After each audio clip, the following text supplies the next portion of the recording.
Mesdames, Messieurs, bonsoir. Permettez-moi de tout d'abord vous souhaiter la bienvenue à notre webinaire Wheeling de ce soir sur un sujet d'actualité dont on a beaucoup parlé, qui a fait couler beaucoup d'encre dans les professions du chiffre, puisque cette fameuse règle des 80% est mise sur la sellette depuis pas mal de mois. Vous allez voir dans la table des matières que nous allons aborder qu'il y a beaucoup de sujets intéressants qui seront traités par notre ami Paul Van Esbeek, que j'aurai l'occasion de vous présenter par après. Ensuite, après ce petit mot de présentation, je vous rappellerai pour ceux qui ne connaissent pas encore qui est Wheeling en quelques minutes.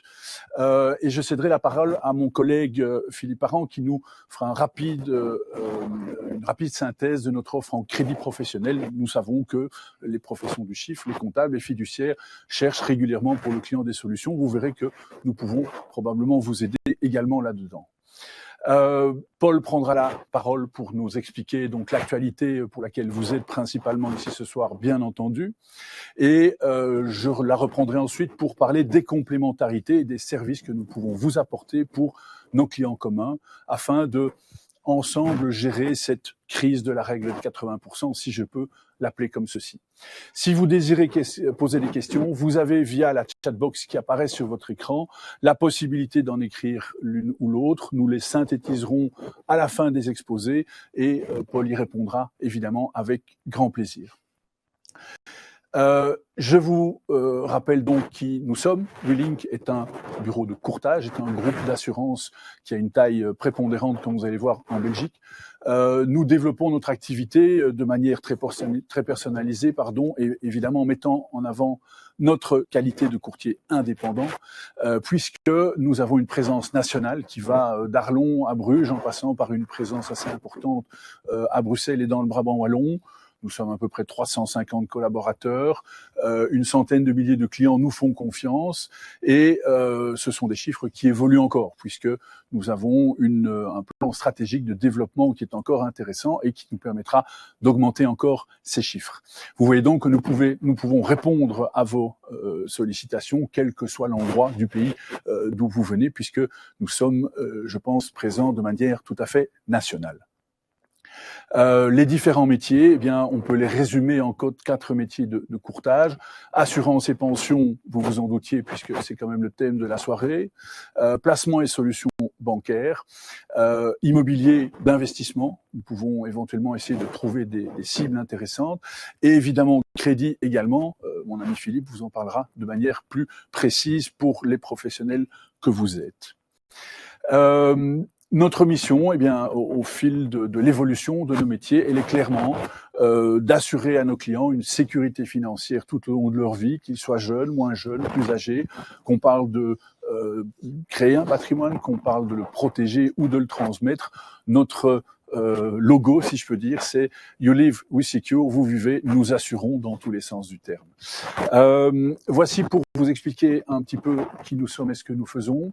J'ai l'immense plaisir de passer la parole maintenant à Philippe Parent, qui est un grand expert du crédit, qui pratique depuis de très nombreuses années chez nous et qui va vous expliquer en quelques mots quelle est l'offre de crédit professionnel que vous pouvez trouver chez nous si vous désirez faire appel à nos services. Philippe, c'est à toi. Merci Gilles. Avant toute chose, merci de nous autoriser de bénéficier de quelques minutes pour vous présenter en fait en primeur le prochain webinaire sur le crédit professionnel qui sera organisé au mois de novembre et qui est également destiné aux spécialistes du métier du chiffre dont vous faites partie. Wheeling travaille en fait en partenariat au niveau crédit professionnel avec le groupe AXA et aujourd'hui qui est devenu le groupe AXA Crélan. AXA Crélan est devenu la 5e banque belge, derrière les 4 banques naturellement traditionnelles, et ils ont pour objectif vraiment de se positionner et de consolider, devenir un acteur important en crédit professionnel. Quelle est la cible d'AXA Bank? Ce sont naturellement les sociétés patrimoniales, les professions libérales. On sait que tout le monde s'intéresse, en tout cas tous les acteurs financiers aiment les professions libérales. Mais AXA va se pencher aussi également très fort sur l'école bleue, les bouchers, les boulangers, toutes ces activités qui ont besoin de soutien bancaire et historiquement auprès de Crélan, les agriculteurs. AXA a un réseau de distribution qui repose sur des agents bancaires indépendants Et j'expliquerai pourquoi ceux-ci bénéficient d'un rating suivant leur professionnalisme et leur expérience en crédit. L'activité bancaire AXA Crélan au sein du groupe Willing se développe par notre filiale Willing Financial Solutions, qui comporte 4 agences. On veut couvrir l'ensemble du territoire national, une agence à Gand, une à Jette, une à Woluwe-Saint-Pierre et la dernière à Arlon. On peut dire aujourd'hui, en termes de résultats, on va pas être trop modeste, mais Willing Financial Solutions est l'acteur le plus important du groupe AXA Crélan en termes de solutions et de résultats bancaires. Autre point très important, j'ai parlé, c'est le rating. Nos 4 agences ont un rating de Professional Masters, qui est le rating le plus élevé auprès d'AXA Crélan. Alors, c'est très important puisque ça permet non seulement à nos structures qui sont indépendantes et professionnelles et flexibles par cette approche toujours indépendante, c'est que le réseau ou le rating Professional Masters permet de bénéficier d'un service de traitement rapide et sur mesure pour les clients. On doit veiller à respecter les engagements que l'on a vis-à-vis de la Banque nationale et, entre autres, l'accueil des clients qui doit se faire dans les agences bancaires et pas via le réseau courtage. Alors, je ne sais pas si vous le saviez, mais AXA était déjà par le passé un acteur en crédit professionnel. Ils avaient l'ambition de devenir dans le futur un des acteurs incontournables. Il est certain qu'à l'arrivée de Crélan, on va vraiment renforcer cette arrivée. Et à titre d'exemple, par le passé, l'encours maximum qu'un client pouvait avoir chez AXA était limité à 1,5 million. Eh bien, depuis que les groupes se sont rejoints et que Crélan a repris AXA, on peut aller jusqu'à 3 millions d'euros d'encours crédit pour un prospect et jusqu'à 5 millions pour un client existant auprès du groupe AXA Crélan. Quelle est l'offre que propose AXA Crélan? Elle est assez standard. C'est naturellement une offre pour les véhicules professionnels pour tous les indépendants, mais tout ce qui est mobilier et matériel roulant, nous attachons vraiment une attention très particulière aux reprises, acquisitions et participations. C'est vraiment un environnement dans lequel les investisseurs, les professions ont besoin de soutien et également vous en tant que métier du chiffre. L'immobilier professionnel et privé au sein pour les indépendants est aussi important et un élément assez rare dans le monde financier ou bancaire, c'est ils vont tout mettre en place, ils le font déjà pour financer des back services dans le cas des engagements individuels de pension. Je pense qu'aujourd'hui il n'y a que 2 acteurs qui proposent cette solution au niveau des organismes de crédit. Voilà, je n'ai pas pris beaucoup de temps, mais je voudrais simplement vous dire que pour nous, en vue de l'organisation de ce prochain webinaire de novembre, votre avis compte. On aurait pu faire le choix de se dire, on va présenter l'organisation, les produits de la banque, mais en fait, on veut inverser les rôles. Notre objectif, c'est de répondre à votre demande. Et donc, via le chat dont Gilles a parlé tout à l'heure, nous invitons à mettre les éléments importants que vous vivez au quotidien dont vos clients ont besoin d'avoir des réponses en termes de solutions bancaires. Donc, profitez de ce chat, indiquez-nous ce que vous attendez, nous préparerons l'ensemble pour vous présenter un webinaire sur mesure la prochaine fois. Il y a naturellement ce webinaire au mois de novembre. Vous n'êtes pas obligé d'attendre le webinaire du mois de novembre pour bénéficier de nos services. Nos 4 agences bancaires sont présentes et à votre disposition. Je ne voulais pas prendre trop de temps. Je vous remercie de votre attention. Je remercie surtout Gilles et Paul de m'avoir permis ce petit intermède. Et je vais gentiment vous rejoindre pour profiter de la présentation. Voilà. Merci Philippe. Parfait. Petite précision, tu parlais évidemment des crédits professionnels aujourd'hui, pour lesquels nous passons évidemment par le passage des agences AXA, Crélan, on va dire. Mais c'est vrai qu'en termes de crédit hypothécaire, Willink a une offre qui est beaucoup plus large aussi, où nous sommes tout à fait indépendants et nous travaillons avec une vingtaine de banques tout à fait indépendantes également. Mais c'est pas le sujet du jour. Mais je tenais à le préciser. C'est pas le sujet du jour, mais on peut quand même indiquer qu'on a une production annuelle de 500 millions d'euros. Donc, pour comparer, ce qui est comparable, c'est très peu par rapport aux 4 grandes banques, mais l'ensemble du groupe Willing offre des solutions de crédit de montant encore plus important que l'ensemble des compagnies d'assurance réunies sur le marché. Donc, comme tu l'as dit, on travaille avec beaucoup de partenaires. Nous sommes premiers courtiers en crédit au niveau Bruxelles et Wallonie. Et au niveau national, 3e, il y a 2 groupes flamands qui sont beaucoup plus importants que nous. Parfait. Merci. Merci Philippe. Avec plaisir. Très bien. Eh bien, écoutez, voilà tes coordonnées, mais vous aurez tous les liens nécessaires pour reprendre contact avec nous, bien sûr. Je vais évidemment passer à la pièce de résistance de notre webinaire en ayant l'énorme chance et l'avantage de vous présenter Paul Van Esbeke, qui est en ce qui me concerne, je considère comme étant le spécialiste de l'assurance vie en Belgique. J'ai la chance de connaître Paul depuis... Plus d'un quart de siècle. Oui, j'allais dire 30 ans, en Oui. effet, à l'époque où tu travaillais encore à Anvers, dans une compagnie d'assurance bien connue à l'époque. Et puis, je l'ai suivi pendant toute sa carrière, puisque je vais essayer de vous la résumer, parce que son CV est très long, comme vous le savez déjà probablement, et je vais quand même, je pense, vous convaincre de ce que nous avons vraiment l'homme de la situation pour la question du jour. Paul est licencié en droit.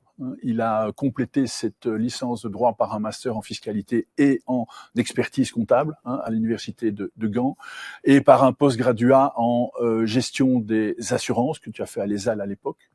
Tu as passé, comme on le disait, de nombreuses années en compagnie d'assurance pour, en 98, rejoindre le cabinet de conseil Verheyken & Verheyken, qui est bien connu en Belgique comme étant un acteur majeur dans le conseil et l'accompagnement des compagnies d'assurance, où tu assumes ton rôle de conseiller juridique depuis ces nombreuses années.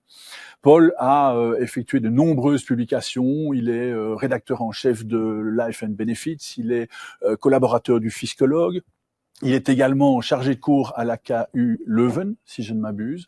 Et chose très intéressante ce soir, mesdames, messieurs, Paul est également vice-président de la commission des pensions complémentaires, qui est un organisme évidemment au cœur des questions de pension en général.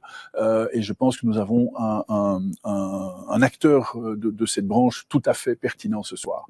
Et puis vous aurez l'occasion de le voir tout à l'heure. Il y aura 2-3 slides qui vous montreront ça. Paul a déjà commis plusieurs livres extrêmement fournis, extrêmement pertinents sur différentes matières liées à l'assurance vie, dont notamment un livre sur la limite des 80%.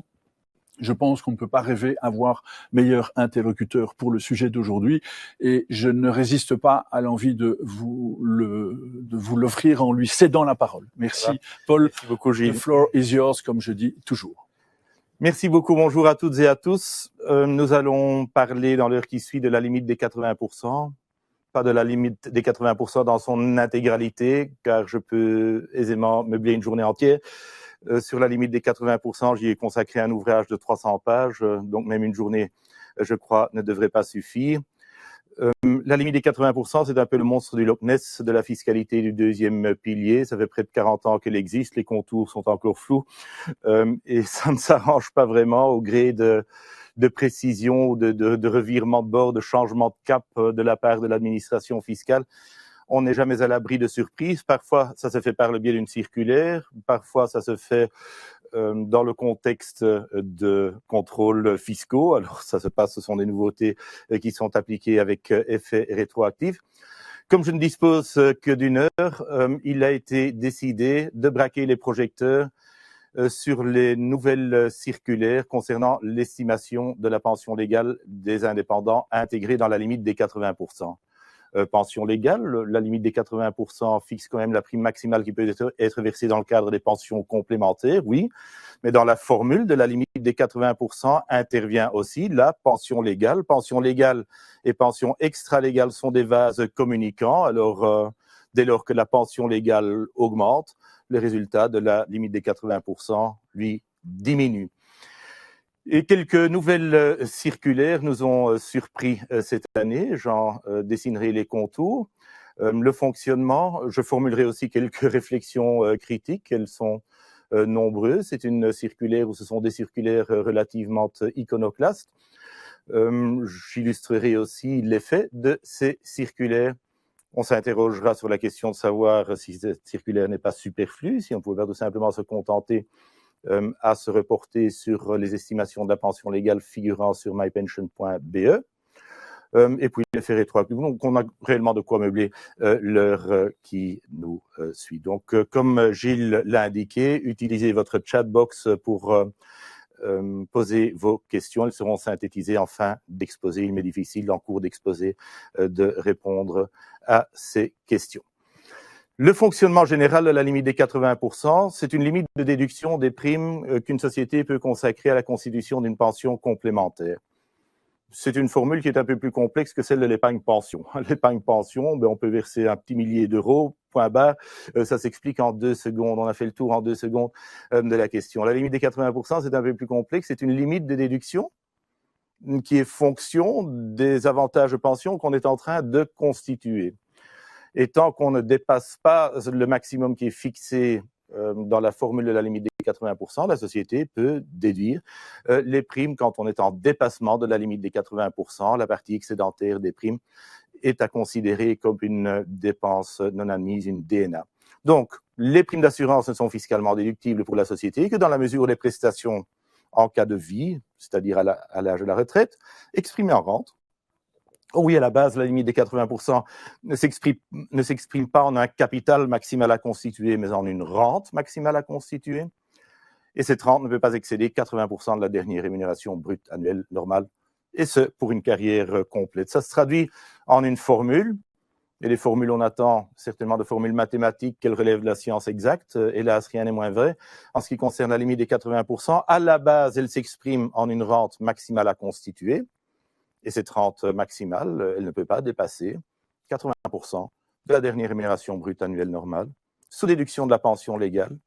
Ceci pour une carrière complète, le N sur D, c'est la fraction de carrière. Si on a une carrière incomplète, on prend un prorata. Et puis en fin de parcours, il y a le cas échéant lui aussi de soustraire du résultat de la formule d'éventuelles autres pensions du deuxième pilier qui seraient constituées en amont, en aval, en parallèle, des contrats PLCI pour les prestataires de soins, les pensions INAMI. Et puis, autre question qui fait débat, faut-il aussi tenir compte dans la limite des 80% des pensions complémentaires constituées dans le passé, dans une entreprise précédente, que ce soit comme dirigeant ou que ce soit comme travailleur salarié. Mais nous n'aurons pas le loisir de nous étendre sur cette discussion-là. Donc voilà la rente maximale à constituer. Si on ne dépasse pas cette rente maximale, la société peut déduire les primes. Vous allez me dire, mais aucun plan de pension, et certainement pas pour les indépendants, n'exprime la pension en une rente, mais en capital. Eh bien, pour au départ de la rente maximale obtenir le capital maximal, il suffit de reprendre notre formule exprimée en rente, dont on multiplie le résultat par un coefficient qui convertit cette rente maximale en un capital maximal. Et voilà la limite des 80% telle qu'on la connaît, telle qu'on l'applique sur le terrain. Alors, nous allons nous concentrer sur un seul, nous allons braquer les projecteurs sur un seul de ces paramètres de calcul, à savoir l'estimation de la pension légale. Vous voyez, on est là dans le cœur, au cœur de la limite des 80%. Et la limite des 80% intègre donc la pension légale de retraite. Pension légale de retraite estimée, et pour cause, la limite des 80% se vérifie en cas de dépassement, se sanctionne d'année en année, parce que c'est en cours de constitution de la pension qu'on verse les primes. Il faut tenir compte de la pension légale, mais à 30 ans, 40 ans, on ne connaît pas la pension légale. Elle doit, par la force des choses, être estimée. Alors, jusqu'il y a peu, et je vous demanderai de retenir ces chiffres, si vous avez un post-it à portée de main, notez peut-être ces chiffres que je reprendrai pour illustrer les nouvelles dispositions, les nouvelles directives de l'administration fiscale. Jusqu'il y a peu, la règle d'estimation de la pension légale pour nos dirigeants indépendants, elle était toute simple. On prenait 25% de la rémunération brute annuelle et puis le résultat était corrigé en fonction d'une pension légale minimale ou en fonction d'une pension maximale. Allez, on avait 60 000, un quart 15, on relevait à 17 332, on avait 100 000, on prenait un quart 25 000 et on plafonnait à 18 363. Ici, on se trouvait entre les deux, mais on ne corrigeait pas. C'était fort simple. Vous voyez apparaître le montant de pension maximale de 18 363. Au fait, vous ne la retrouverez plus jamais, cette pension maximale, ou du moins ce montant de pension maximale de 18 363. J'ai effectué des calculs propres sur la base de la méthodologie de calcul adoptée anciennement par l'administration fiscale, que j'ai transposée pour l'année et pour l'exercice 2022. Or, je vous le dis d'emblée, la donne a changé, il y a de nouvelles circulaires, il y a de nouvelles directives, mais ceci donne une idée de ce qu'eût été l'estimation de la pension légale si rien n'avait été bousculé. Pour les travailleurs salariés, ça fait des lustres qu'on utilise une autre règle, on ne prend pas 25 mais 50%, Et la pension légale maximale à prendre en compte n'était pas de 18 363, mais d'environ 34 000 en 2022. Pourquoi mets-je environ 34 000 en 2022? Nous sommes, Gilles, le 4 octobre 2022. Ne connaît-on pas ce montant de 2022? Eh bien non. L'administration fiscale a la très mauvaise habitude d'officialiser les montants à prendre en compte dans la limite des 80% l'année qui suit. Donc, bien à temps pour les contrôleurs, mais trop tard pour les contribuables. Voilà. Et in fine, pour les contribuables, pour les courtiers et pour tous les opérateurs qui sont amenés à conseiller leurs clients au niveau du calcul de la limite des 80%.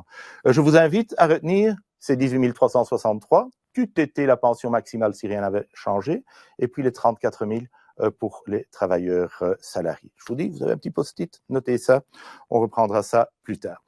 Alors, je vais commenter les nouvelles circulaires, et je parle bien de circulaires au pluriel.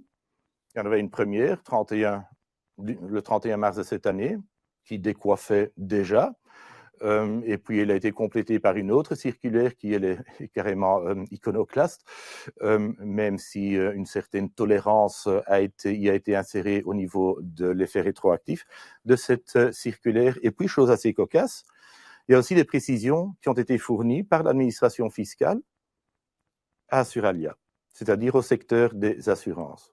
Je crois que c'est du jamais vu que certaines précisions importantes ne soient pas intégrées dans les circulaires. Les circulaires, elles sont portées à la connaissance de tout le monde. C'est urbi et orbi, mais certaines précisions, quand même importantes, elles ont été réservées au secteur, à la Fédération des assureurs Assuralia. Entendu, j'ai pu prendre connaissance de toutes ces précisions et je les ai intégrées dans mon discours. Mais pourquoi une nouvelle circulaire? Pourquoi des nouvelles circulaires? Ces nouvelles directives de l'administration fiscale s'inscrivent dans le cadre ou dans le sillage du relèvement graduel de la pension légale des indépendants. Et l'idée du législateur a été de relever et donc d'aligner la pension légale des indépendants sur celle des travailleurs salariés. Ça s'est fait en 2021 et techniquement, ça s'est fait sous la forme ou par voie de suppression du coefficient de correction de 0,69 et des poussières. Ça signifie quoi, ce coefficient de correction? Mais en clair, avant la suppression de ce coefficient de correction, la pension légale des indépendants n'était pas calculée sur 100% de leurs revenus, mais sur seulement 69% de leurs revenus. Et la raison en était que les cotisations sociales des indépendants sont moins élevées que celles que payent ou qui sont payées pour les travailleurs salariés. Et puis en 2021, il a été décidé de supprimer ce coefficient de correction qui passe donc de 0,69 à 1. Pour l'avenir et pour le passé, non uniquement pour l'avenir, pour les années que j'ai qualifiées ici de pensionnables, prestées à partir de 2021.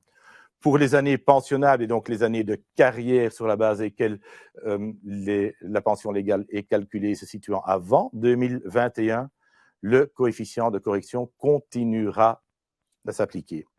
Ce qui veut dire concrètement que pour un dirigeant un peu plus âgé, allez, prenons de 57 ans, qui a encore 10 années de carrière à venir, l'effet de la nouvelle législation sera relativement modeste, peu tangible, étant donné que le relèvement de la pension légale ne portera que sur les 10 années de carrière qui lui restent, c'est-à-dire sur 10 45e.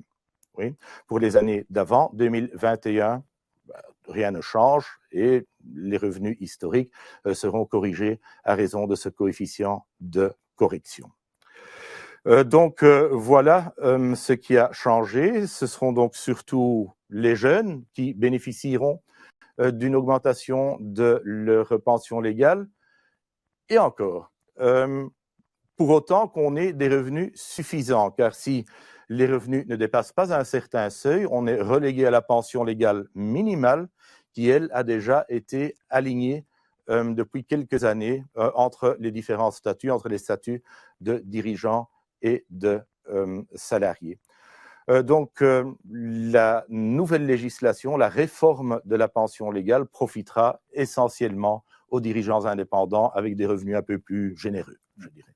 D'accord ? Alors, comment ça fonctionne? Et puis, je vais y adosser immédiatement quelques réflexions critiques. Alors, vous voyez déjà apparaître ce slide qui est surchargé et dont le seul mérite est de synthétiser en une seule page les nouvelles règles. Mais on voit déjà immédiatement que c'est plus compliqué que ce n'était. Dans le temps, on prenait un quart et puis on corrigeait en fonction d'un minimum et d'un maximum et puis on passait à autre chose. Ici, il faudra étudier. Pour les années prestées à partir de 2021, oui, on distingue ces années à partir de 2021 et c'est le presté avant 2021 car ce n'est que pour les années à partir de 2021 qu'on supprime ce fameux coefficient de correction.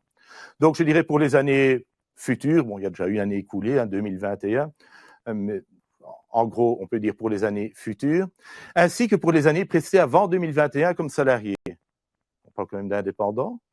Oui, mais il se peut que le dirigeant indépendant actuel ait, dans le cadre d'une activité précédente, été actif comme travailleur salarié. Gilles, tu l'as dit, j'ai travaillé 10 ans en compagnie et puis ça fait un quart de siècle que je suis indépendant, mais je crois que je ne suis pas le seul dans le cas à avoir entamé sa carrière pour avoir fait ses classes comme travailleur salarié.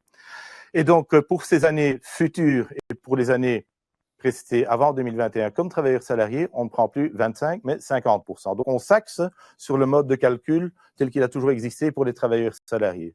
Quelque part, on pourrait se dire, ah oui, c'est quelque part logique, dès lors qu'on aligne la pension légale des indépendants au niveau des salariés, il y a quelque chose à dire pour faire usage de la règle des 50% telle qu'elle s'applique depuis longtemps pour les travailleurs salariés. On tiendra compte, et là il n'y a aucune surprise, d'une pension minimale, donc on corrigera le 50% de la rémunération brute en fonction de la pension minimale. Ça doit encore être officialisé, mais tout le monde s'accorde à dire que ce sera le montant, 17 332. On avait déjà vu apparaître ces 17 332 dans le premier slide, donc là, il n'y a rien qui change. Mais c'est au niveau de la pension maximale que des choses changent. 36 000 en 2021, et puis j'ai fait quelques projections moi-même, probablement 38 250. Pourquoi probablement? Mais je me répète, les montants ne seront officialisés qu'en 2023, mais j'ai effectué les calculs, je ne crois pas que je serai loin de la réalité. Donc 38 250. Alors je vous inviterai à jeter un petit coup d'œil sur votre post-it, car je vous avais demandé de noter deux montants, les 18 363 et les 34 000. Donc les 18 363, ils passent à 38 250. Et vous observerez, chose encore plus curieuse, qu'on tient compte dorénavant d'une pension légale maximale de 38 250, alors que pour les travailleurs salariés, on tient compte d'une pension légale maximale de 34 000. Il y a quand même quelque chose qu'il faut m'expliquer. On aligne la pension légale des indépendants sur celui des travailleurs salariés, et puis voilà, on se met à utiliser une pension légale maximale qui est même plus élevée que celle retenue pour les travailleurs salariés. Alors, un petit mot d'explication a été donné dans la fameuse lettre à la Fédération des assureurs Assuralia. Et vous savez ce qu'on peut y dire? Alors, ça s'explique par le fait que l'administration fiscale a appliqué un certain brutage sur la pension ou le plafond de pension des indépendants. Pourquoi un brutage? Ce n'est justifié nulle part, ça sort de nulle part. Mais entre-temps, il faut donc tenir compte d'une pension légale supérieure à celle des travailleurs salariés. C'est tout bonnement abracadabrantesque. On n'est pas au bout de nos surprises pour les années prestées avant 2021 comme indépendants. Là, on se dirait, mais là, on maintient l'ancienne règle, puisque la réforme de la pension légale n'a aucun impact sur les années prestées avant 2021. Et effectivement, quand on lit le début, 25%, oui, c'était 25%, ça reste 25%. Et puis, il y a quelque chose de fort curieux de la rémunération brute figée de 2020. Même en 2030, il faudra tenir compte pour ce deuxième volet de la rémunération brute de 2020. Je ne sais pas qui a inventé ça et pourquoi, mais ça ne rend les choses que plus complexes. C'est très facile, en effet. En 2022, je crois qu'il y a des gens qui ont encore dans leur tiroir ce qu'ils ont gagné en 2020. Mais en 2030, tout sera passé au compliqué. Voilà, à la déchetterie en quelque sorte, ou au broyeur. Et puis, ce n'est pas tout. Donc, pour les années précédentes en 2021, on prend compte 25% de la rémunération brute figée de 2020, soit en tenant compte, une fois encore, d'une pension légale minimale, là, pas de surprise, 17 332, mais, chose fort curieuse, une pension maximale qui passe, elle aussi, de 18 363 à 38 250. Et c'est pour les années précédentes avant 2021. La réforme, je le répète, de la pension légale n'a aucun effet sur les années précédentes avant 2021. Donc, on se serait attendu à voir apparaître ici aussi l'ancien plafond de 18 363. Eh bien, sans doute par souci de simplicité, on se dit à 38 250 à gauche, on va mettre aussi 38 250 à droite, c'est plus simple. Et puis, je vais vous dire la chose suivante aussi, c'est que ces montants-là ne sont pas figés. On a une inflation galopante. Même en 2022, je crois qu'on aura eu en tout 3 indexations, plus un relèvement hors index du plafond de la pension légale. Et il se pourrait fort bien que les 38 250 à utiliser comme pension maximale, mais poursuivent leur envol et qu'on dépassera allègrement les 41 000 euros. Ce qui veut dire que la limite des 80% affichera un nouveau plongeon, plus petit certes, en 2023. Même la pension légale minimale pour ceux qui ont des revenus plus modestes augmentera elle aussi fortement en 2023. De 2021 à 2022, elle a augmenté de 1 500 euros. Ce sera rebelote en 2023 et on s'attend à ce qu'elle augmente aussi de l'ordre de 1 500 euros. Et tout ça a un impact sur la limite des 80%, tant pour les petits revenus que pour les revenus plus conséquents. Je vais faire l'impasse sur ce commentaire, si vous pourrez relire ça à l'aise. L'effet rétroactif à 2021, je reviens aussi là-dessus. Quand même quelques réflexions critiques à l'égard de ce nouveau mode de calcul, de cette nouvelle approche de l'administration fiscale. Donc, on a exporté la règle des 50%, telle qu'elle existait depuis longtemps pour les travailleurs salariés, on l'a exportée aux indépendants. Mais c'est une exportation brute qui vient un peu vite en besogne et qui fait fi d'une différence fondamentale qui persiste au niveau de la base de calcul de la pension légale des travailleurs salariés et des indépendants. Je m'explique. Un travailleur salarié a une rémunération brute de 60 000 euros. Sa pension légale se calculera aussi sur 60 000 euros ou quelque chose qui s'en approche. Donc, on calcule la pension légale d'un travailleur salarié sur la base de sa rémunération brute. Il y a 2 petites exceptions, le double véhicule de vacances et l'ATN véhicule de société ne donnent pas droit à la pension légale, mais l'idée de base est que la pension légale d'un travailleur salarié se calcule sur la rémunération brute. C'est aussi sur la rémunération brute que l'on paye les cotisations sociales, patronales et personnelles. La situation est totalement différente chez les indépendants. Un dirigeant d'entreprise qui perçoit une rémunération brute de 60 000 euros, va-t-on calculer sa pension légale sur un revenu de 60 000 euros? Rien de tel. Chez les dirigeants indépendants, on calcule la pension légale non pas sur la rémunération brute, mais sur la rémunération imposable. Et ce n'est pas à vous que je dois expliquer que le chemin est long entre le brut et l'imposable. Au départ du brut, il y a les charges professionnelles, réelles, mais souvent forfaitaires chez les dirigeants d'entreprise, les cotisations sociales, qui sont aussi des dépenses professionnelles, et les primes PLCI. Donc, il n'est pas rare de voir qu'un indépendant qui sort 5 000 euros de rémunération brute par mois, soit 60 000 par an, et bien que sa pension légale sera calculée non pas sur 60 000, comme ce serait le cas d'un travailleur salarié, mais sur 45 000. Et pourtant, pour l'estimation de la pension légale de notre indépendant, on va quand même s'axer sur les 60 000 et prendre à la base 50% de 60 000, alors que ces 60 000 ne sont, chez un indépendant, ne constituent nullement l'assiette, la base de calcul de la pension légale. Première erreur de construction. On peut le voir aussi sous un autre angle. Je vous ai dit que l'essence de la réforme consiste à avoir supprimé, pour les années précédentes à partir de 2021, le fameux coefficient de correction de 0,69, qui est donc passé à 1. Alors, l'arithmétique élémentaire m'enseigne que si on passe de 0,69 à 1, ça donne dans le meilleur des cas une bonification, une augmentation de la pension légale à raison de 45%. 1 divisé par 0,69. Or, que constate-t-on? Que selon les directives, la pension légale maximale fait un bond de 100% ou même de plus de 100%. 18 à 1. Voilà, donc je veux dire, là, il y a encore quand même quelque chose qu'il faudrait m'expliquer. J'ai déjà épinglé le fait que pour les indépendants, dorénavant, on tient compte d'une pension légale maximale qui est même plus élevée que celle des travailleurs salariés. Ça devient presque risible. Aussi le fait que pour les années d'avant 2021, on tienne compte d'une pension maximale de dorénavant 38 250 €, nous sort de nulle part. J'illustre par le biais d'un exemple. Vous allez me dire qu'il est un peu forcé, mais c'est pour la bonne cause, c'est pour expliquer ce qui se passe pour un dirigeant d'entreprise plus âgé, dont la carrière se situe en grande partie avant 2021. Et donc, si sa carrière se situe en grande partie avant 2021, l'impact de la nouvelle législation sera quand même fort relatif. Et qu'il y a une rémunération, bon, j'y vais de mon cœur, de 160 000 €. La pension légale estimée passe de 18 363. Dans le temps, on prenait un quart, mais on plafonnait à 18 363. Maintenant, on prend un quart, 40 000, et on plafonne à 38 250. Alors que dans sa réalité, pour sa pension légale, il est clair qu'elle ne va pas se mettre à doubler, ou même plus que ça, 38 250. Ça nous fait plus de 3 000 € par mois.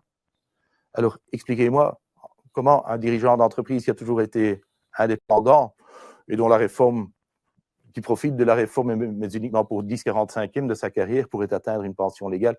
Là, je veux dire, on quitte l'orbite terrestre. Hein, je veux dire, on perd tout lien avec la réalité. Oui, exactement. Alors, les nouvelles directives de l'administration fiscale concernant les années précédentes avant 2021 comme travailleurs salariés n'ont rien à voir non plus avec les réformes, mais apparemment tout ça doit être revu. Et puis pour couronner le tout cela avec un effet rétroactif. Si tu permets, Paul, si sûr. je te comprends bien, si nous te comprenons bien, tu avais commencé en nous expliquant que la règle des 80%, historiquement, calculait une estimation de pension légale relativement simple. Oui. On va dire un pot. On pouvait discuter un peu sur la carrière passée, 10 ans, plus de 10 ans ou pas. Mais aujourd'hui, on a une accumulation de pots différents avec différentes formules de calcul qui font que on arrive à quelque chose qui est tout à fait hors de la réalité. Hein. Dans certains cas, et voilà. certainement pour ceux qui ont des revenus plus généreux, là, on décroche, quoi, je veux dire, oui. Voilà, là où on a ici une preuve de plus que nous sommes bien en Belgique, dans le sens où la règle, c'est un peu pourquoi faire simple quand on peut faire compliqué. Là, on a peut-être une approche plus simple qui eût été, comme tu l'as mentionné tout à l'heure, et je pense que tu nous vas en parler, de dire, nous avons tous une estimation de pension légale via mypension.be. J'y reviens tout à l'heure. Tu vas y revenir, parce que c'est là que ça devient interpellant, évidemment, et on se trouve dans une situation qui est tout à fait en dehors d'une réalité qu'on nous annonce comme étant la future pension légale d'un indépendant. Oui. Ce qui est cocasse, abracadabra. Je ne trouve pas les qualificatifs, je te laisse les choisir. Oui. Ils sont bien d'accord. Non, j'acquiesce. Ouais. Alors, quelques illustrations pour un peu concrétiser tout cela. Voilà. Effet des circulaires. Première illustration. L'indépendant, notre dirigeant indépendant, a une carrière de 45 ans, de 22 ans à 67 ans. Et les 20 premières années de sa carrière, il les a prestées sous forme d'indépendant sans société. Puis il est passé en société à l'âge de 42 ans. Il a créé une SRL, dans le temps une SPRL. Rémunération brute en 2020, 50 000 €. Et puis cette rémunération a été relevée à 60 000 en 2022. Peut-être qu'il y avait quelques pépins Corona ou je ne sais trop quoi en 2020. Voilà. Quelle que soit l'explication, considérons que cette rémunération a évolué comme telle. Assurance EIP conclue en 2022, ancien mode de calcul de la limite des 80%, 80% de 60 000. Estimation de la pension légale selon les anciennes règles, un quart de 60 000, ça nous fait 15. Je relève au montant minimal, ça m'amène à 17 332. J'ai un numérateur de la fraction de carrière de 35, il y a 25 ans presté apprécié au sein de la SRL, de 42 à 67 ans, ça me fait 25 ans. Et je peux actionner un rétroviseur, si je puis m'exprimer ainsi, valorisation d'années de back service prestées en dehors de l'entreprise, mais limitées à 10 des 20 années prestées comme indépendant sans société, je peux les intégrer aussi dans le numérateur de la fraction de carrière. Et ça me donne, dois-je dire, ça donnait un résultat de la limite des 80% de 432 000 €. Alors, avec les nouvelles directives, 80% de 60 000, moins 24 000. Il faut maintenant saucissonner le calcul. À gauche, les années prestées avant 2021, du 1er janvier 2000 au 31 décembre 2020, ça me fait 21 ans. Là, on utilise la règle des 25%, toujours 25% de 50 000, parce que pour ce volet de gauche, on prend la rémunération de 2020, mais qu'on prenne 50 ou 60 000, dans cet exemple-ci, ça ne change rien, car dans les deux cas, il faut corriger au 17 332 fois 21 45e. Et puis, pour les années prestées à partir de 2021, on prend 50% de 60 000, qu'on ne plafonne plus à 18 363, mais à 38 250, et donc on ne corrige pas. Ça me fait 30 000 sur 24 45e. Quand j'additionne les deux calculs, ça me donne une pension légale estimée de 24 088. Et puis, sans surprise, si la pension légale estimée est plus élevée, le résultat de la limite des 80% boit la tasse. Voilà, un recul d'une petite centaine de milliers d'euros. Je vais faire l'impasse sur l'illustration 2 pour passer à l'illustration 3. Vous pouvez lire l'illustration 2 à l'aise. J'en ai aussi touché un mot et j'ai encore donné d'autres exemples dans un article que j'ai publié dans le Fiscologue, un article de 6-7 pages qui est paru début septembre dans le Fiscologue, peu après la publication de la circulaire du 29 août. Prenons un autre cas de figure, carrière de 45 ans, de 22 ans à 67 ans toujours. De 22 ans à 37 ans, indépendance en société. Ici, la société a été créée en 2015. Dirigeant d'entreprise au sein d'une SRL, la rémunération brute en 2020, elle est ici de 80 000 euros. Et pour faire simple, j'ai considéré qu'elle n'a pas évolué en 2022. L'assurance EIP a été conclue en 2022. Ancien mode de calcul de la limite des 80%, 80% de 80 000, moins la pension légale estimée, ancienne règle, un quart de 80 000, 20 000, plafonné à 18 363. Fois 40 40e, ça me donne 734 000 comme capital maximal à constituer. Je fais ici abstraction de la présence d'un contrat PLCI ou de contrat INAMI, il faudrait déduire ça, mais je veux dire, ça n'a pas d'incidence sur ce que je veux illustrer ici. Ici, je veux réellement illustrer l'effet des nouvelles directives lancées par l'administration fiscale. La différence restera la même, évidemment. Oui, la différence restera la même. Nouveau mode de calcul de la limite des 80% pour l'année 2022, 80% de 80 000, là, rien ne change. Et puis, bon, le mode d'estimation de la pension légale, lui, évolue. Pour les années prestées avant 2021, on prend quoi? On prend un quart de 80 000, ça nous fait 20 000, mais plus plafonné à 18 363, plafonné à 38 250, donc on ne corrige plus. Les 20 000, et dans le volet de droit, on prend 50% de 80 000, ça fait 40 000. Et là, les 18 363 passent à 38 250. Et là, on voit que ça commence réellement à cogner au niveau de l'effet sur la limite des 80%. Il y a une chute, c'est presque un cratère, de 180 000 euros. Le résultat de la limite des 80% enregistre une chute de 180 000 euros, même un peu plus de 180 000 euros. Alors, on passe à l'illustration 4. Même donnée, seulement la rémunération est ici de 120 000 euros, 10 000 euros par mois. On avait 80 000 dans l'exemple précédent, et ça n'arrange pas les choses. Et je vous dis, ce sont les dossiers avec les dirigeants mieux rémunérés qui sont le plus durement frappés par les nouvelles directives. Et dans le temps, on avait toujours ce plafond qui jouait à 18 363, ça nous donnait 1 250 000, j'arrondis. Avec la nouvelle règle, l'estimation de la pension légale passe à 34 400 euros. Dans le volet de droit, rien ne change par rapport à l'exemple précédent, mais dans le volet de gauche, oui, puisqu'on prend un quart de 120 000 euros, soit 30 000 euros. Avec 80 000, on avait 20 000 euros. Ici, on passe à 30 000 euros. On plafonne à 38 250, mais le plafond étant plus élevé que le résultat de l'opération, eh bien, on a 34 400 euros à retrancher dans le cadre de la limite des 80%. Et là, la chute devient réellement spectaculaire. On a plus de 250 000 euros de chute en termes de capital maximal à constituer. Alors, tout ça se répercutera immanquablement sur les primes déductibles et certainement pour des contrats qui ont été alimentés en 2021 ou même ceux qui ont été initiés avec des primes uniques de back service en ignorant bien entendu les nouvelles directives qui n'ont été officialisées qu'en 2022, eh bien, sachons qu'on observera des dépassements parfois considérables et donc des primes qui normalement ne seraient pas déductibles même pour 2021. Alors Gilles, bien à propos, tu avais posé la question, mais pourquoi cette nouvelle circulaire? Il existe quand même quelque chose comme mypension.be, qui est une banque de données mise en place et gérée par les autorités publiques. MyPension comprend 2 volets.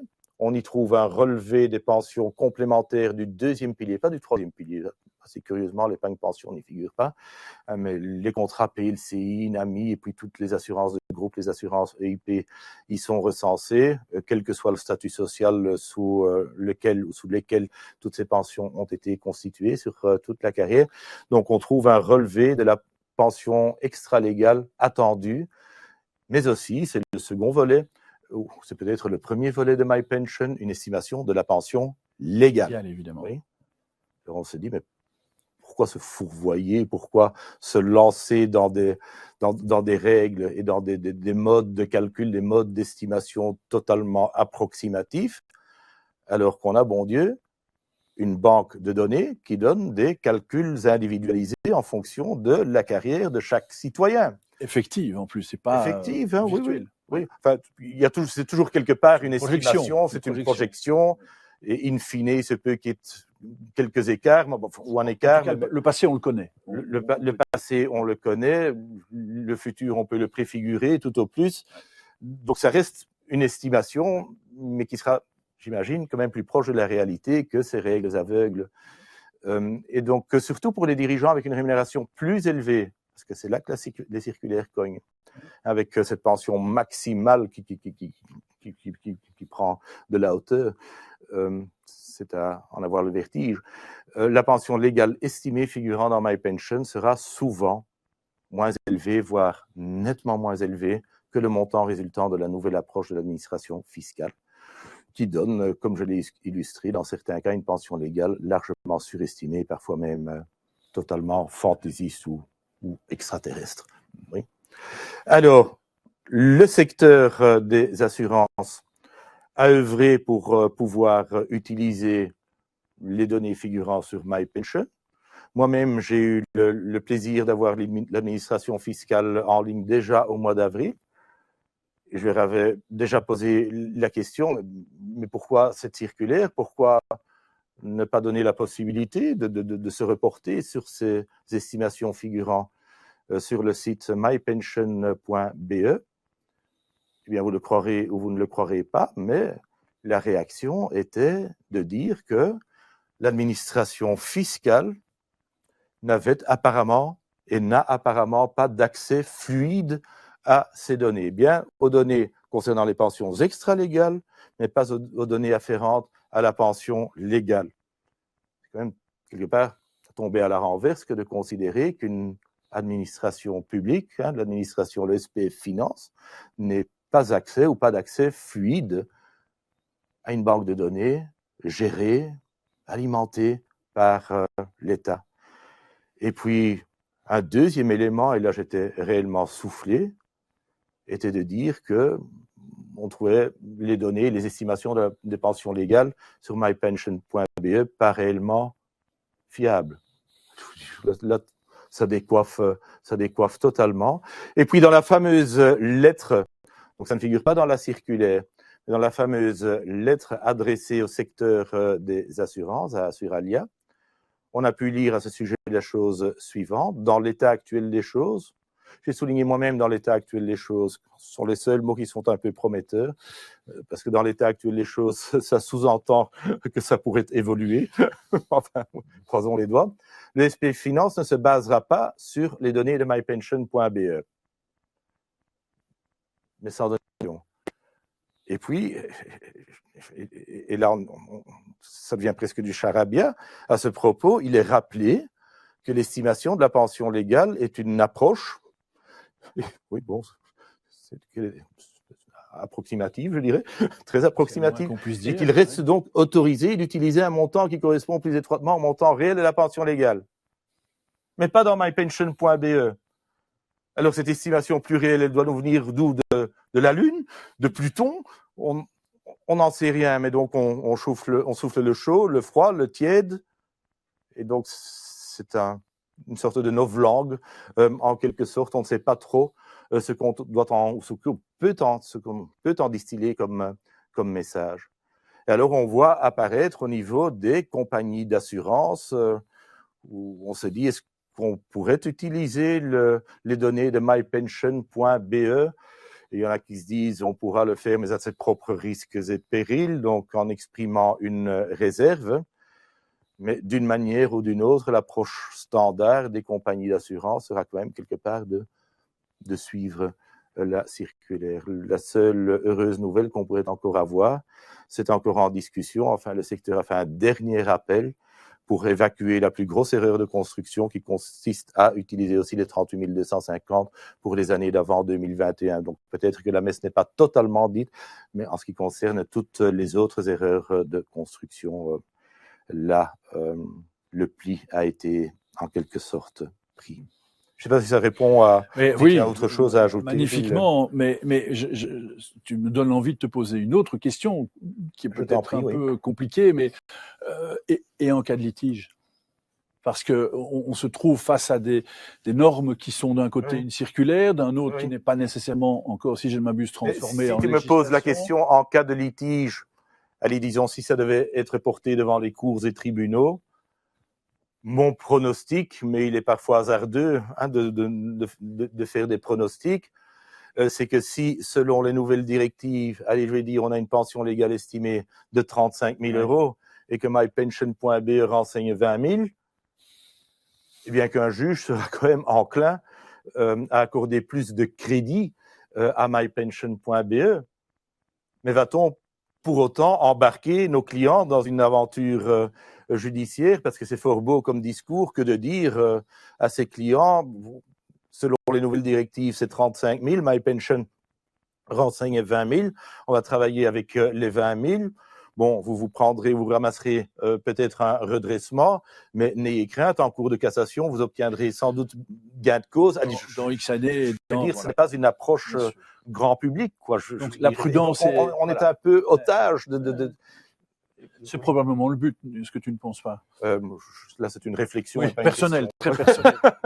Mais qui me... Répondre de la sorte, voilà, mais qui aussi mon sentiment. Il y a quelque chose qui est très interpellant là-dedans. Et là, je prends une position, tu n'es pas obligé de me suivre, mais on voit quand même une drôle de confiance entre des collègues des ministères des Finances et des ministères des Pensions dans le fait de dire les uns travaillent aussi bien que les autres, en disant qu'on ne va pas du tout se baser sur l'approche du ministère des Pensions pour estimer une pension légale, mais plutôt sur celle du ministère des Finances que pour estimer une pension légale qui sort d'une réalité quand même qui est fantaisiste, pratique. Ah oui. Donc voilà l'état dans lequel nous sommes maintenant. Voilà que c'est encore une réflexion, pas réellement une question, mais bien à propos. Mais je pense qu'en effet, ta réflexion sur le fait de dire restons prudents, mesdames, messieurs, nos clients n'ont pas nécessairement envie de sortir leur lance ou de faire comme celui qui se battait comme les moulins contre les moulins pour dire non, je veux absolument.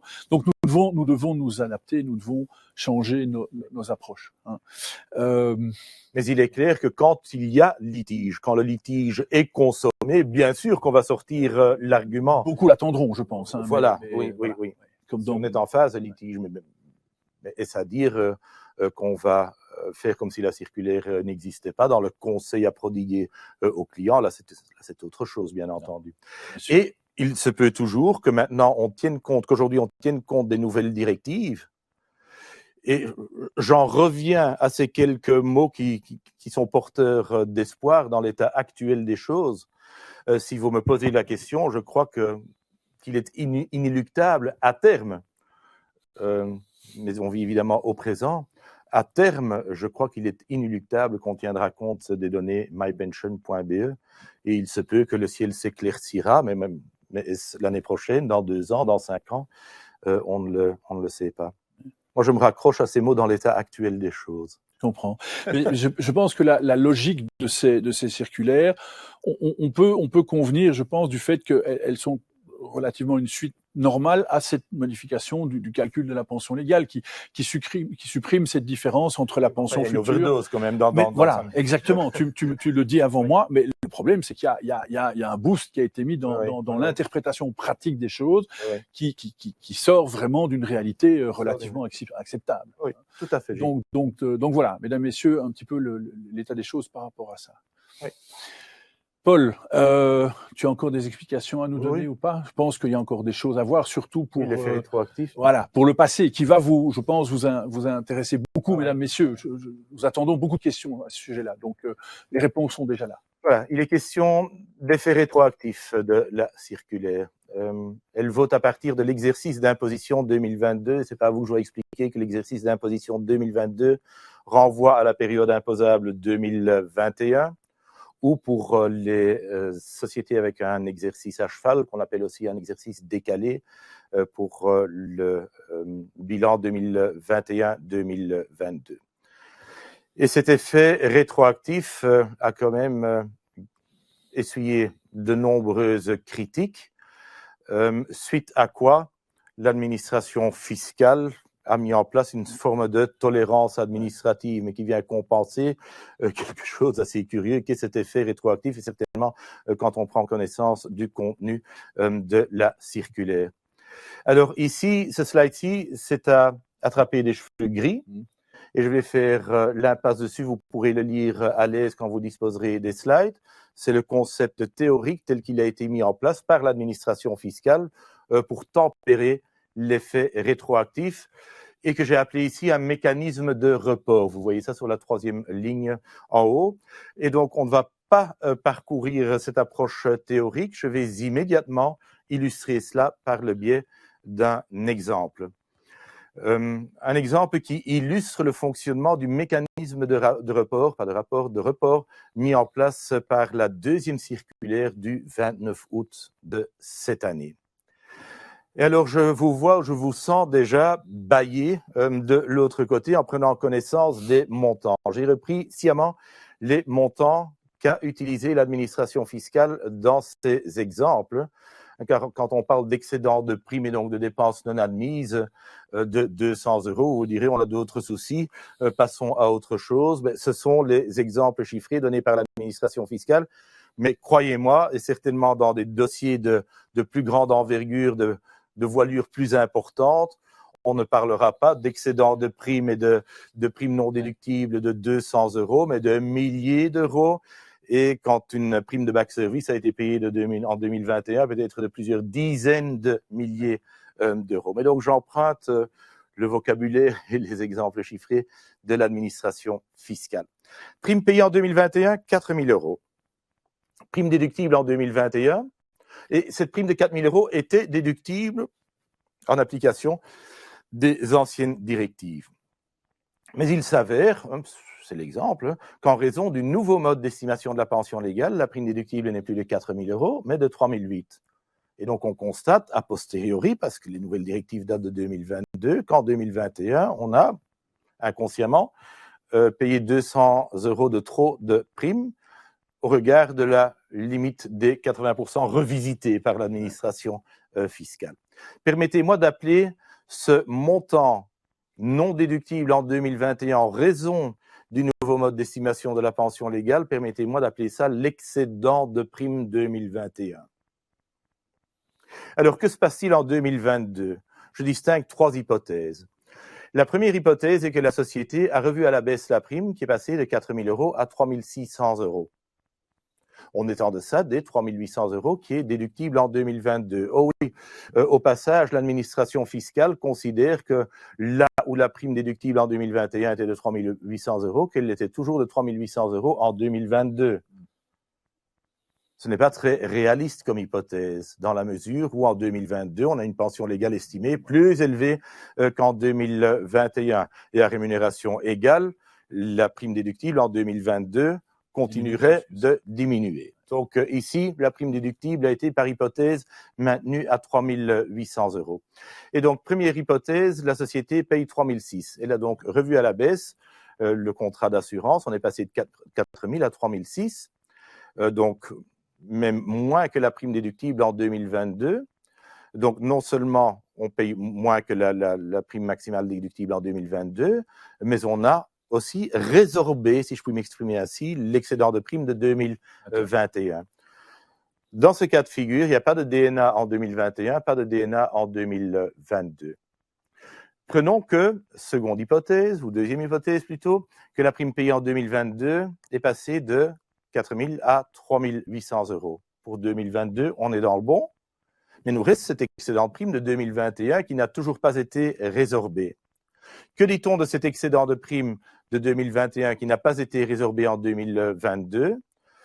La règle est que ça devient une DNA en 2021, sauf si, et c'est là que réside la tolérance administrative, par le compte 49 charges à reporter, on reporte dans la comptabilité 2022 cet excédent de prime 2021 et qu'on le reporte vers l'exercice 2023 par le compte 49 le charge à reporter.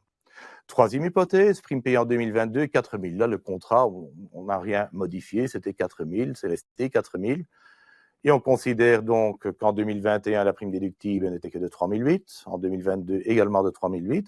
Alors, en maintenant la prime à 4 000 euros, on n'a non seulement pas résorbé l'excédent de prime de 2021, mais on voit naître un nouvel excédent de prime pour 2022 d'encore 200 euros. Et ça nous fait des excédents de prime cumulés sur 2021 de 2022 de 200 plus 200 égale 400 euros. Si on ne fait rien, il y aura une DNA de 200 euros en 2021 et de 200 euros en 2022. Mais il y a, c'est ici que se situe la tolérance administrative, il y a possibilité, mais il faut passer les écritures comptables adéquates, de reporter sur 2023 les excédents de primes 2021 et 2022. Voilà comment fonctionne ce mécanisme de report. On n'est pas au bout de nos peines, car on arrive alors en 2023, on a repoussé. Mais Gilles, si tu as une autre question. Je me permets de rebondir sur ton calcul. On a un excédent de prime, comme tu l'appelles, qui est reporté en DNA, mais la prime a été effectivement payée à la compagnie d'assurance. Oui. Peut-on imaginer, comme dans les calculs de contrôle de la règle des 80%, que les capitaux termes ne seront pas impactés par ce dépassement si jamais on ne fait qu'acter la DNA, mais que la prime reste auprès de la compagnie d'assurance, et donc le capital terme restera un petit peu plus important. La prime restera de toute façon au sein de la compagnie d'assurance. C'est ce que je dis. Hein. Les primes ne peuvent pas faire retour. Ouais. Donc, toute prime payée en exécution du contrat de pension a un caractère définitivement acquis pour le dirigeant. Donc, en soi, il n'est pas possible de récupérer des primes. Mais je ne sais pas si ta question... Oui, je voulais dire, est-ce que la taxation du capital qui s'avérerait au terme être un petit peu trop élevée, puisqu'il y aura des primes excédentaires qui auront été payées, serait-il taxé normalement ou peut-on craindre un excédent? Qu'il y ait DNA ou pas de DNA, qu'on soit en dépassement de la limite des 80% ou pas en dépassement de la limite des 80%, en soi, ça n'a aucun effet sur le régime de taxation à la sortie. Donc, on a la taxation, règle générale, à 10% si les conditions sont remplies, 16,5% dans des cas exceptionnels, 18 ou 20%. Mais le capital qui est par hypothèse taxable à 10%, qui est de 200 000, on ne va pas dire oui, mais 150 000 respectaient la limite des 80%, 50 000 ne le respectaient pas. Cette quotité excédentaire de 50 000, non pas en termes de prime, mais de capital, ne sera pas taxée plus lourdement ou moins lourdement que selon les règles ordinaires. D'accord ? J'avais mal capté ta question. Non, mais je l'avais sans doute mal exprimé.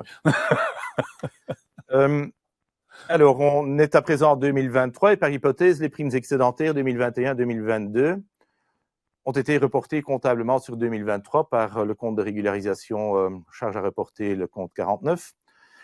Et ces primes excédentaires reportées sur l'exercice 2023 ne seront pas considérées comme une DNA en 2023 si la prime payée en 2023 plus les primes excédentaires 2021 respectent la limite des 80%. Et là, donc, il faudra revoir le contrat à la baisse. Hein. Donc, il faudra le revoir à la baisse. Et il se peut, ce sera essentiellement le cas lorsque une prime unique de back service aurait été versée en 2021, qu'il n'est même pas possible en 2023 de résorber l'excédent de prime 2021. Je m'explique.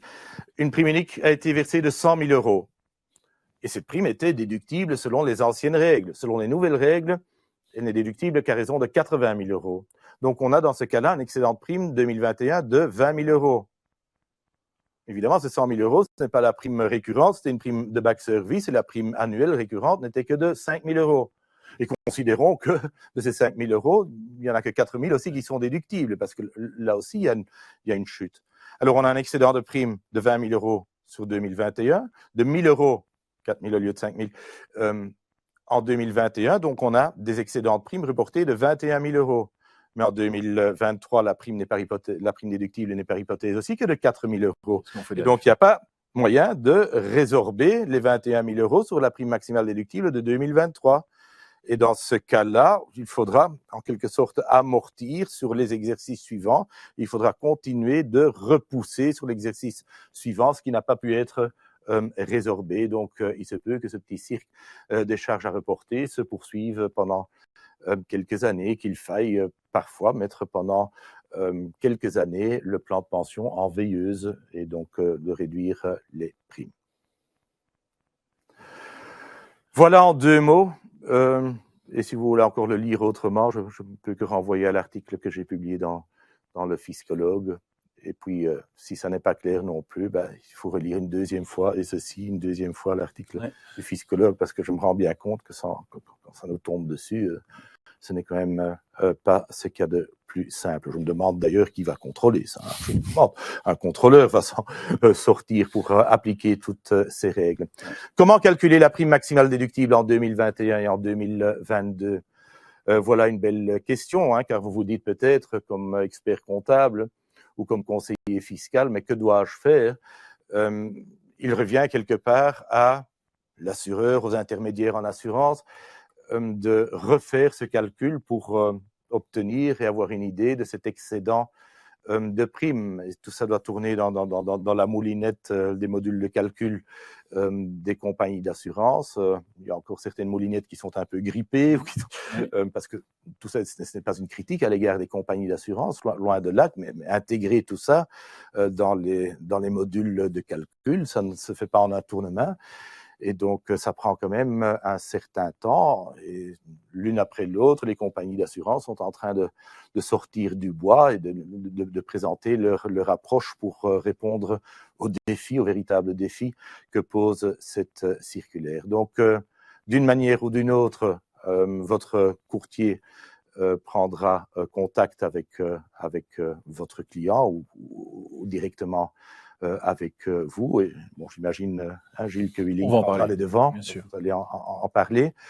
Mais puis, c'est quelque part à vous quand même aussi de passer les écritures comptables. Ce n'est pas l'assureur, ce n'est pas l'intermédiaire en assurance qui va passer les écritures comptables. Là, ça relève quelque part de votre responsabilité.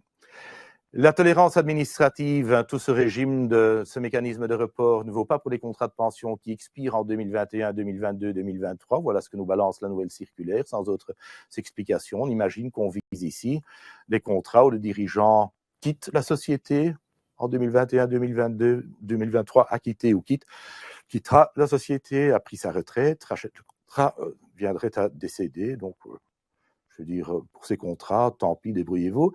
Et puis pour la portion de prime qui a trait à un back service durant les 5 dernières années du contrat de pension. Voilà qui complète le commentaire de ce mécanisme de report, de ce tempérament apporté à l'effet rétroactif de la circulaire. Et ça nous permet tout doucement d'esquisser une conclusion. La nouvelle règle d'estimation de la pension légale des indépendants peut avoir un impact conséquent, considérable sur la limite des 80%, surtout pour les dirigeants mieux rémunérés, avec la règle des 50% et une pension maximale nettement plus élevée qui s'applique aussi aux années prestées avant 2021. Donc pour les dirigeants avec des revenus importants, je crois que je l'ai illustré, que l'impact des nouvelles règles peut être tout à fait considérable, dans une moindre mesure aussi pour les dirigeants moins rémunérés. Tous ces dirigeants qui aujourd'hui ont une rémunération de 45 000 euros, le fameux minimum, mais il y aura aussi une augmentation parce qu'on passe pour une portion de la carrière à 50% de 45 000, donc on passe à 22 500.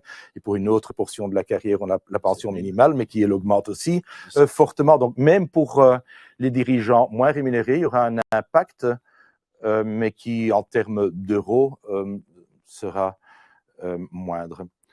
Et puis, je le répète aussi, de manière prospective, tant la pension minimale que la pension maximale augmenteront encore sensiblement en 2023. Et donc, il faudra un monitoring de la limite des 80%, parce que je crois que c'est la réalité des choses au niveau des dirigeants d'entreprises indépendants, à savoir que les dirigeants d'entreprise ou le dirigeant d'entreprise lambda, eh bien, ce n'est pas parce qu'il y a une inflation de 10% qu'il augmente sa rémunération de 10%. Et le cocktail un peu indigeste dans cette limite des 80%, c'est une augmentation, une forte augmentation de la pension légale estimée avec une rémunération qui, elle, stagne. La nouvelle règle d'estimation de pension légale des indépendants est critiquable sur divers plans, mais je veux dire ce que je voulais dire ici. Peut-on défendre autre chose? Et mypension.be, où ce mail, les 3 petits points de suspension après le mail, c'est pour dire, va-t-on embarquer, va-t-on ne pas respecter, ne pas suivre la circulaire et embarquer des clients dans des procédures parfois de longue haleine. Quid de l'estimation de la pension légale selon mypension.be? Je me raccroche au mot dans l'état actuel des choses, je crois que je l'ai déjà dit. Et puis, il faut veiller, ça s'adresse à vous, à passer les écritures comptables requises et assurer le suivi des dossiers aussi en 2023, là, de concert, bien entendu, avec l'intermédiaire en assurance, avec votre courtier, si le courtier de votre client, si l'on entend faire usage de la tolérance administrative concernant l'effet rétroactif. Voilà ce que j'avais à dire en 2 mots. Je crois que j'ai déjà touché un mot du livre que j'ai rédigé dans les 2 langues. Il fait à peu près 300 pages. Si le sujet vous intéresse, vous pouvez toujours le commander. S'il vous effraie, vous pouvez le commander aussi. Vous trouverez là plein d'astuces pour contrer aussi des litiges ou avancer des arguments sur des litiges portant sur d'autres segments de la limite des 80%. Et puis j'ai aussi rédigé un livre peut-être un peu plus réjouissant, peut-être un peu plus porteur concernant la dimension immobilière du 2e pilier. Là, je vais quand même rappeler que les plans de pension peuvent aussi servir d'outils de financement d'opérations immobilières et qu'on n'est pas confiné à l'habitation familiale, mais que ça ratisse plus large et qu'il est également possible de financer par le plan de pension des immeubles de rapport ou encore une seconde résidence. Si le cœur vous en dit, tous ces livres peuvent être commandés sur notre boutique en ligne.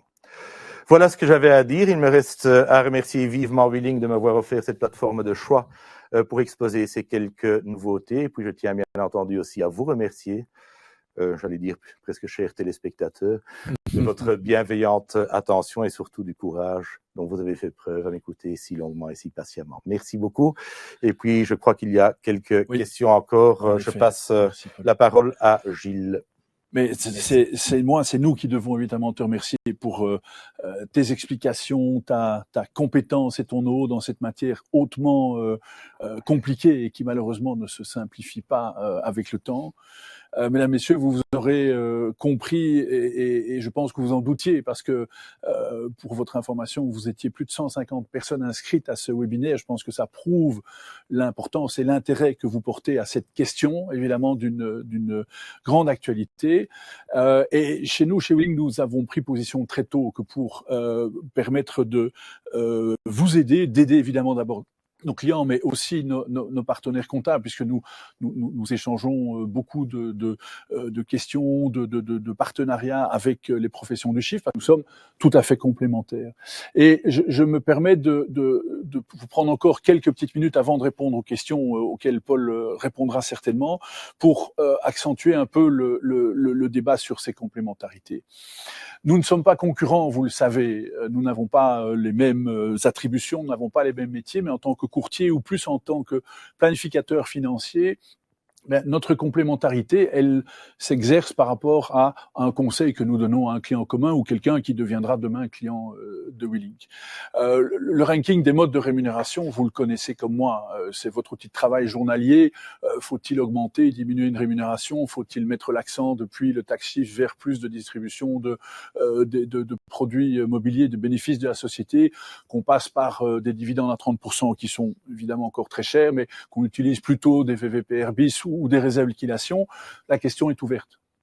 Toujours est-il qu'il y a un calcul à faire qui est la dernière colonne de droite, qui s'avère être, si vous regardez le coût fiscal de ces différentes solutions, la solution qui reste la moins chère fiscalement globalement. Mais simplement, c'est son envergure, je reprends un de tes termes, c'est sa cylindrée qui malheureusement diminue avec les circulaires que vous avez découvertes ou en tout cas apprises de plus en détail aujourd'hui. Nous devons vraiment nous poser cette question pour nos clients. Et nous vous faisons une promesse, mesdames, messieurs, c'est que vous aurez besoin d'aide pour optimiser ceci pour vos clients. Pourquoi ? Parce que le calcul de la règle des 80% et de ces limites de IP, qu'on parle de 2021, de 2022 ou des années qui viennent, nous faisons la promesse de vous aider à pouvoir gérer certains dossiers qui s'avéreraient compliqués. Alors évidemment, vos clients ont un courtier, normalement, qui est censé le faire. Probablement le fera-t-il. Si jamais vous avez un problème ou un défaut à ce niveau-là, nous nous mettons à votre disposition pour vous aider dans les différents dossiers qui vous seraient soumis d'ici la fin de l'année, mais peut-être aussi dans les temps qui viennent, puisque tu nous as brillamment exposé, Paul, que ça ne s'arrête pas en 2021 ou 2022. Ça va continuer probablement pendant longtemps.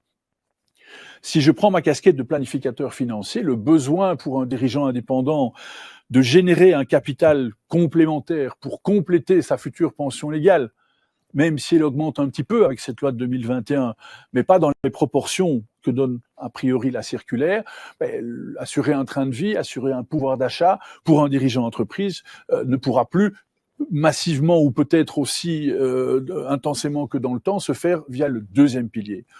Nous devons dire à nos clients qu'ils doivent déplacer leur épargne, déplacer leur capacité d'investissement vers probablement l'utilisation d'autres sources de sortie de rémunération d'une société. Et la balance, l'équilibre idéal à trouver entre ces différents modes de rémunération, cela fait partie aussi de notre métier de planificateur financier que nous exerçons toujours en parfait entendement avec vous, mesdames, messieurs, qui conseillez vos clients par rapport à ces fameux modes de rémunération. Donc, je pense que nous sommes dans le même bateau et nous ramons dans le même sens. Pour un client commun, de manière à lui dire, cher dirigeant indépendant, vous aurez besoin de constituer des réserves pour plus tard. Votre pension légale, surtout dans la conjoncture actuelle, ne vous permettra pas, ou plus difficilement qu'avant encore, de maintenir un pouvoir d'achat ou un train de vie comparable à celui qu'on pouvait espérer précédemment, eh bien nous devons répondre à cela. Et c'est une promesse que nous vous faisons, c'est une promesse que nous faisons à nos clients, c'est d'être présents que pour pouvoir faire ces calculs ensemble. Donc n'hésitez pas, mesdames, messieurs, à revenir vers nous. Vous serez recontactés pour les suites de ce webinaire. Vous aurez des coordonnées auxquelles vous pourrez vous adresser si vous voulez qu'on vous aide à calculer certains dossiers pour lesquels vous n'auriez pas de solution. Nous ne vous laisserons pas au milieu du gué, comme nous avons déjà essayé de le faire avec Paul. Et vraiment, Paul, encore merci pour ta participation aujourd'hui. C'est un grand privilège d'avoir pu compter sur tes explications, ton expérience, ta position, tes différents mandats permettent d'avoir chez toi quelqu'un qui, je le redis pour moi, est la personne à consulter pour tous ces problèmes d'assurance vie en général, mais évidemment de deuxième pilier aujourd'hui. Donc voici la promesse que nous vous faisons, et vous aurez par la suite toutes les coordonnées que pour nous contacter afin de pouvoir vous aider si vous l'estimez nécessaire, comme nous le faisons déjà avec beaucoup d'entre vous. Paul, je pense que il est temps de passer aux questions.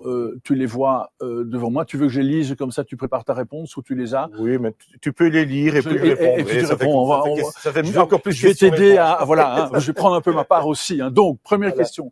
Que pensez-vous de la correction toujours appliquée, sauf erreur, dans le calcul de la règle des 80% des PB à hauteur de 20%? Intéressant. Oui, j'en pense rien de bien.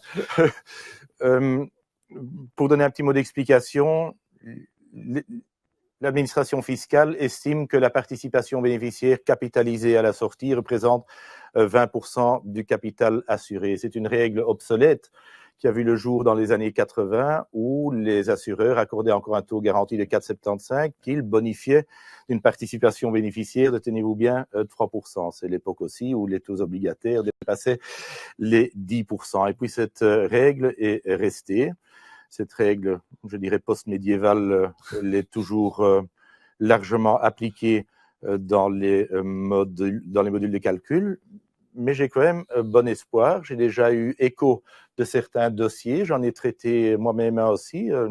Contrôle pour une des plus grandes entreprises wallonnes. C'était pour le PDG où j'ai donné 5 ou 6 pages d'explications que j'ai ensuite relayées dans le livre pour démontrer que la participation bénéficiaire calculée selon cette règle des 20% perdait tout lien avec la réalité. Donc j'ai déjà eu d'autres échos aussi que dans des dossiers, dans des contestations, tout doucement, l'administration fiscale semble encline à accepter un calcul plus réaliste. Ouais. Oui.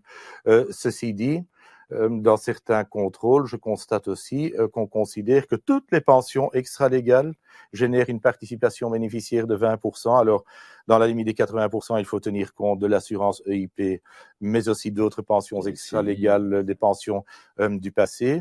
De plus en plus, on observe un mouvement vers la branche 23. En branche 23, il n'y a pas de participation bénéficiaire et on voit quand même dans certains contrôles qu'on s'inspire des données de mypension.be et qu'on multiplie par 1.20 alors qu'on est en branche 23 et qu'il n'y a aucune PB. Donc il y a parfois un peu d'éducation à faire aussi dans les réponses aux avis de rectification dans le cadre des réclamations. Mais j'ai quelque part bon espoir, même si je trouve que le secteur pourrait mettre un peu plus d'ardeur à essayer d'évacuer cette règle qui, je le répète, est totalement obsolète. Merci Paul. Peut-être la question suivante, Freya, si tu permets. Voilà, j'ai l'impression que c'est l'administration qui fait la loi. N'y a-t-il pas lieu d'interpréter le Conseil d'interpeller le Conseil d'État ou la Cour constitutionnelle? Ben, oui, enfin, la Cour constitutionnelle, non. Le Conseil d'État, peut-être, oui, parce que la Cour constitutionnelle ne pourra pas être saisie. C'est le Conseil d'État, section administration, qui pourrait être saisi dès lors qu'il s'agit ici d'un acte administratif dont on contesterait la légalité.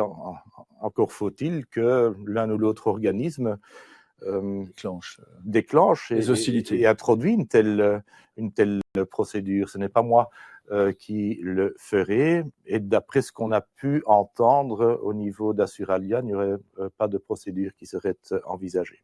D'accord. Question suivante. Doit-on également tenir compte de la pension étrangère éventuelle? Oui, enfin, pension légale ou pension extra-légale. Parlons de la pension légale. Mais cette pension légale, qu'elle soit belge ou étrangère, entre dans le mode d'estimation. Donc, on ne va pas jusqu'à affiner les modes d'estimation en tenant compte d'années prestées à l'étranger. Tout le monde passe... Tout est écrasé par la moulinette, voilà, on va dire. Tout passe dans la même casserole. Oui. Suite logique, quid de l'aspect légal de la circulaire? On en a déjà parlé, mais... Monsieur ou madame s'interroge, je m'interroge au même titre. Wait and see, comme on dit. Oui. L'effet rétroactif n'est-il pas contraire à la Constitution? Quel crédit donner à une rétroactivité décidée par une circulaire? C'est vrai que la loi fiscale est censée être... Là encore, je dirais que si un recours était introduit auprès du Conseil d'État, il se pourrait que le Conseil d'État annule la circulaire dans son ensemble ou en ce qui concerne son effet rétroactif. Mais dès lors qu'aucune procédure n'est introduite, ce ne sera qu'en cas de litige que les juges de fond pourront, eux, mais ça veut dire qu'on entre alors en phase de litige judiciaire, ce qu'on essayera d'éviter à notre clientèle. Donc, tout à fait. Ça gravite un peu autour de considérations qui ont déjà été formulées, je crois. Oui. Alors, encore une ou deux questions. Est-il pensable qu'il y aura un recours à ces circulaires? Voilà.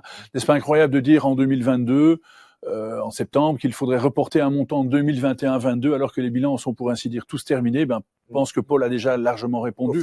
Non, il ne faut pas reporter un montant de 2021 à 2022. S'il y a un excédent de prime 2021, on pourra encore le reporter lors de la clôture de l'exercice 2022 sur 2023. Donc les excédents de prime 2021 et 2022, mais aussi l'excédent de prime 2021, ne doit pas être inscrit comme charge à reporter dans le bilan 2021 et pour cause, ces bilans sont déjà clôturés. Bien sûr. Et donc, ces excédents de primes 2021 et 2022, pour bénéficier de la tolérance administrative, ils devront être reportés lors de la clôture de l'exercice 2022 sur l'exercice 2023. D'accord. Et dernière question, quid si le dirigeant n'a pas eu une rémunération normale en 2022 suite au Covid ou à une incapacité, par exemple? Il faut aller d'une rémunération régulière ou autre, ça c'est un autre Alors, point. on a un gros problème en ce qui concerne 2022. Il y a une tolérance administrative pour des dirigeants qui ont dû diminuer, voire interrompre leur rémunération en 2020 et en 2021. En 2022 ou pour 2022, cette circulaire n'a pas été reconduite et le régime qui avait été mis en place en 2020, pour 2020 et pour 2021 est aussi tellement technique qu'il m'est impossible ici de l'expliquer sans vouloir faire trop de publicité pour mon livre. Tout est expliqué dans mon livre. Que nous recommandons clairement. C'est une Bible pour nous, évidemment. Bien, eh bien, écoutez, mesdames, messieurs, je pense que nous sommes au bout de ce webinaire. Nous avons tous été, je pense, j'en suis sûr, je me permets peut-être de parler en votre nom, admiratif de ta capacité à nous expliquer une matière aussi vaste et compliquée en aussi peu de temps. Paul fait partie de nos maîtres en la matière, donc vous l'aurez bien compris, mais nous sommes là aussi en première ligne pour vous aider. Donc n'hésitez pas à revenir vers nous, vous recevrez des emails vous donnant le lien pour revoir le replay de ce webinaire, et nous vous donnerons également les coordonnées auxquelles vous pourrez nous joindre ou nous confier certains calculs si vous l'estimez nécessaire. Je l'ai dit, je le redis, c'est la promesse que nous vous faisons, mesdames, messieurs. La complémentarité entre nos professions est évidente, et je vous dis déjà que nous vous inviterons encore à d'autres événements, probablement dans le courant du mois de novembre, physiquement cette fois-ci, une journée de travail qui sera, je pense, bien accueillie et auquel vous serez évidemment invités. Donc, merci à toutes et à tous pour votre présence. À très vite, j'espère. En tout cas, nous sommes à votre disposition et nous vous souhaitons, Paul et moi, une excellente soirée. Merci mesdames, merci messieurs. À très bientôt. Bonne soirée, au revoir.